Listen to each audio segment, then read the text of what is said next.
گفتگو کے لیے استاذی الکریم شیخ عبداللہ دامانوی حفظہ اللہ کو درخواست کروں گا کہ تشریف لائیں اور رفعت صحابہ، عظمت صحابہ اور حقانیت صحابہ کے حوالے سے مجمع سے گفتگو کریں۔ محترم عبداللہ دامانوی حفظہ اللہ۔ الحمدللہ رب العالمین والصلاة والسلام علی رسولہ الکریم، اما بعد فاعوذ باللہ من الشیطان الرجیم۔ محمد الرسول اللہ والذین معه اشداء علی الکفار رحماء بینہم تراہم رکعا سجدا یبتغون فضلا من اللہ ورضوانا۔ اللہ رب العالمین نے پیارے نبی محمد الرسول اللہ صلی اللہ علیہ وسلم کو دین حق دے کر اور یہ سچا دین دے کر دنیا کے اندر بھیجا تاکہ اس دین کو تمام باطل دینوں پر غالب کر دیا جائے۔ اللہ رب العالمین نے فرمایا هو الذی ارسل رسولہ بالہدی ودین الحق لیظہرہ علی الدین کلہ ولو کرہ المشرکون۔ اللہ وہ ذات ہے جس نے اپنے رسول صلی اللہ علیہ وسلم کو ہدایت دے کر اور دین حق دے کر مبعوث فرمایا تاکہ اس دین حق کو تمام باطل دینوں پر غالب کر دیا جائے، چاہے مشرک کتنا ہی برا کیوں نہ منائیں۔ میرے عزیز دوستو، نبی صلی اللہ علیہ وسلم جب مکے سے اٹھے 13 سال تک دین کی جد و جہد کرنے کے بعد مدینے کی طرف ہجرت فرما ہوئے۔ اللہ کے پیارے نبی صلی اللہ علیہ وسلم کے ساتھ صحابہ کرام تھے۔ ارے صحابہ کرام کون تھے؟ ان کو پہچانے۔ صحابہ کرام وہ ہستیاں ہیں جنہوں نے محمد الرسول اللہ صلی اللہ علیہ وسلم سے دین کو براہ راست سیکھا۔ ارے دین کو اللہ کے نبی سے اخذ کیا۔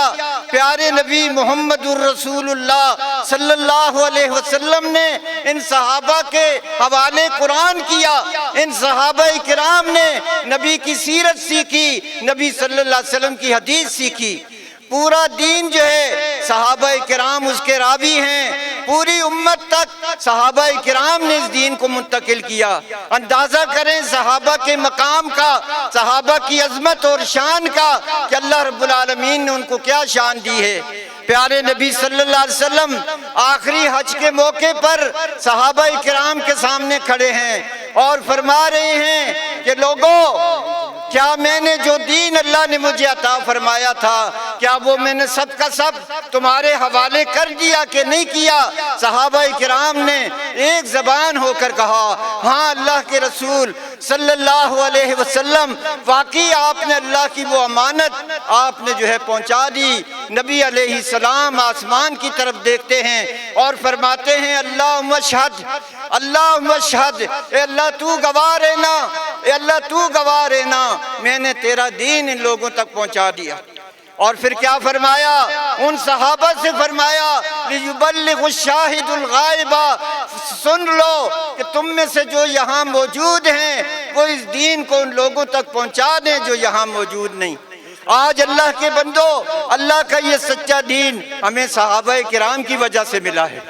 صحابہ کرام اور ازواج مطہرات، نبی صلی اللہ علیہ وسلم کی اہل بیت، اللہ کے نبی صلی اللہ علیہ وسلم کی بیویاں جن کو آج جو ہے گالی دی جاتی ہے، برا بھلا کہا جاتا ہے، اللہ رب العالمین نے ان کی شان بیان کی، صحابہ کی۔ محمد الرسول اللہ، محمد صلی اللہ علیہ وسلم اللہ کے رسول ہیں۔ اور فرمایا والذین معہ اشداء علی الکفار، فرمایا اور جو ان کے ساتھی ہیں صحابہ کرام ہیں وہ دشمنوں پر بڑا سخت ہیں۔ کافروں پر ان کا نام بڑا سخت ہے۔ آج بھی کافر ان کا نام سن کے جس بل ہوتے ہیں، آج بھی ان کے پیٹ میں مروڑ پڑتی ہے، لیکن رب نے ان کی شان بیان کی کہ محمد الرسول اللہ والذین معہ اشداء علی الکفار رحماء بینہم، اور وہ آپس کے اندر بڑے رحیم ہیں، بڑے پیار کرنے والے ہیں۔ میرے بھائیوں، یہ وہ صحابہ کرام ہیں، جیسا کہ ہمارے دوسرے بھائی نے یہ بات بیان فرمائی کہ اللہ رب العالمین نے ان کے دلوں کو چیک کیا، ان کے دلوں کا امتحان لے لیا، اور اللہ رب العالمین نے ان کے دلوں کو چیک کر کے جو ہے یہ بیان دے دیا کہ یہ واقعی سچے مومن ہیں، واقعی ان کے اندر تقویٰ ہے۔ اللہ رب العالمین سے دعا ہے رب العالمین ہم سب کو کتاب و سنت کی پیروی، صحابہ کی عظمت اور شان اور ان کی برتری کو تسلیم کرنے کا موقع عنایت فرمائے۔ ہمارے دلوں میں صحابہ کی عظمت اور ان کے لیے جان قربان کر دینے والا جذبہ پیدا کرے۔ یا اللہ تو ہماری دعائیں قبول فرما۔ ربنا تقبل منا انک انت السمیع العلیم برحمتک یا ارحم الراحمین۔